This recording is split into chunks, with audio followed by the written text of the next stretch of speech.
Okay, Nir Perry, CEO and founder for Cyberwrite. Thanks for dropping by. Thank you for having me. Is this your first time at Cybertech New York? In Cybertech New York it is. We've been sponsoring Cybertech in other countries, including Israel and Italy in the past, and we're happy to be here. What do you expect to get out of this event? Well, coming here and meeting with CISOs and risk managers across America is a great opportunity eventually to create relationships and open discussions about, for us, it's about cyber risk quantification and third-party risk. It's great. So they say a problem is only worth solving if it's a really big problem. So what is kind of the main big problem you're solving for your customers? So one of the things we see with our customers is they really struggle to communicate effectively within their organization the true nature of cyber risk.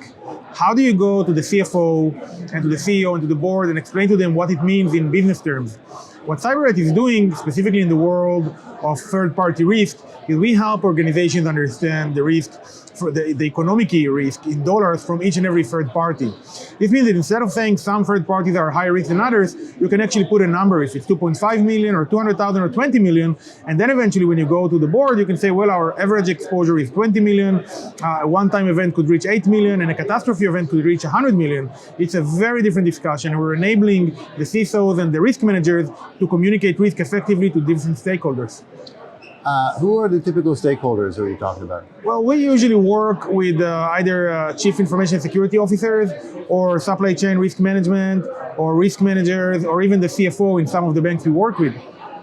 So in your experience in working with a lot of clients and people from industry, what do you see as kind of the most riskiest areas right now for the business?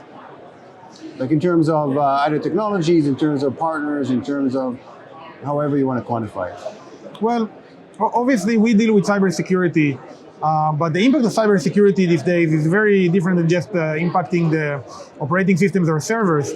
We see shipping companies getting hit due to ransomware, creating supply chain situations for governments. For example, just a few weeks ago, there was missing fuel in petrol stations due to the fact that the shipping company had ransomware. Mm-hmm. So the risk is not necessarily computers getting locked. The risk is that people can't buy eventually ingredients they need because somebody was not able to get those ingredients off a ship somewhere in a port.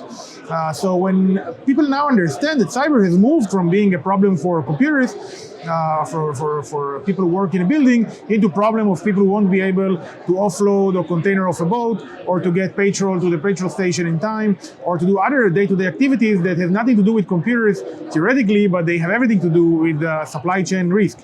And at Cyberwrite, we help them understand what will be the impact of those things going into downtime and the economic impact on their organization across the different services within an organization.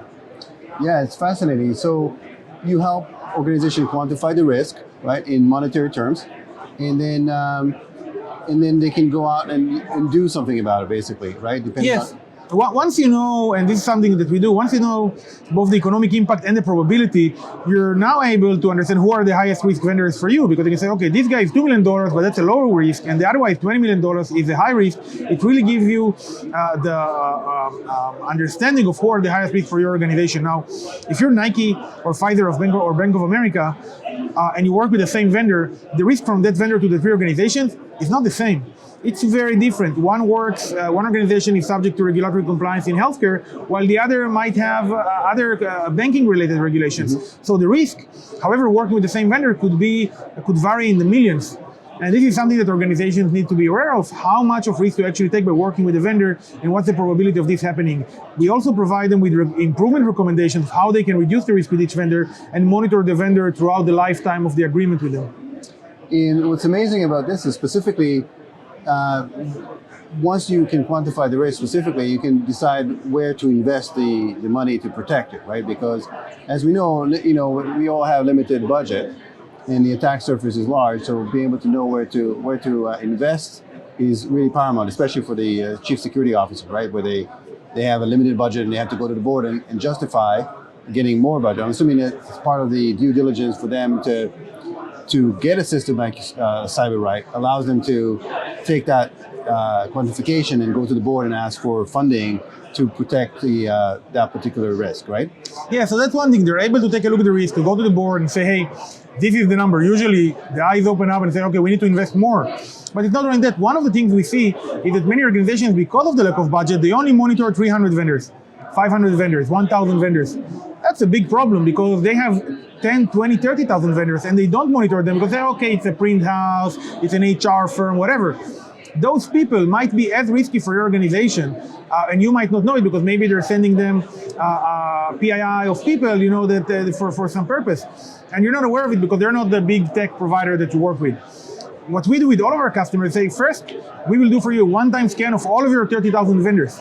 Once we quantify the risk of all of the 30,000, we eliminate any blind spots, and then we enable them to focus on the important ones and calculate the economic impact and get the risk recommendations, etc. Without actually removing all the blind spots from the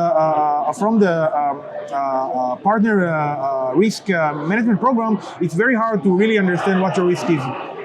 And when you do these initial assessments, are customers sometimes surprised at what they find? So the beautiful part is when we get, and we have companies we've done over 100,000 scans for, when we do the initial assessment, it has nothing to do with the vendor. We do it externally, and we come up with using our machine learning technology that we developed originally for the insurance industry, and is today used by the largest insurance companies in the world. We can do a scan of 50,000 companies, 100,000 companies without them ever knowing about it. Once we show them the report, I can just share a couple of stories. People are calling us saying, this is impossible. We don't have, just last week, we don't have a payment page on our website. And our report identified risk related to payments on the website, and they found out using our report that they do have a payment component, but they didn't know about it because it was so old, and they had a lot of vulnerabilities. So it really increases the awareness for all those suppliers who do not necessarily have a team of 100 people under the CIO managing risk. But they're small and they need somebody like Cyberwrite to help them understand the risk. Fantastic. Thanks, Nir, for coming by and providing insight for what you guys do. Looking forward to maybe seeing you tonight in one of the after-hour events. Thank you very much. Thank you, Nir. Take care. Thank you very much.